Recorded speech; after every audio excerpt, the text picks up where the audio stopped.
Ağala sizlardan bir yordam so'rayapman. Ya'ni shu ko'rib turgan qizimiz 5 yashar qizimiz hozirgi kunda miya saratoni, ya'ni shu rak bilan kasallanibdi va hozirgi kunda Rossiyada buni operatsiya qilishni yo'lini topdilar. O'zbekistonda davolashni yo'lini topmabdilar, lekin professorlarimiz, Rossiyadagi professorlarimiz davolayajak ekan, lekin kamida 2 million rubl kerak ekan. U da ya'ni 350 milliondan 450 milliongacha summa kerak va bu qizimizning 5 yashar qizimizni hayotini saqlab qolish uchun shuncha summa kerak.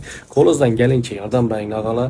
Nazarchilarni oldim, ko'rdim hamma narsalarni, faqat ozgina mablag' yetmay turibdi. Boshqa hamma tomonlama hammasi yaxshi, lekin shu mablag'ga yetgan vaqtda ozgina mablag'imiz yetmay turibdi ekan. Iltimos og'alar, bilaman sizlar ichlaringizda xayr ehsonni yaxshi ko'rgan insonlar bor. Qo'lingizdan kelincha 1-2 so'm bo'lsa tashlab bersangizlar, nur ustini a'lo nur bo'laradi. Baribir yaqinlar, do'stlar, bilaman sizlarga kerakli motivatsiya yoki boshqa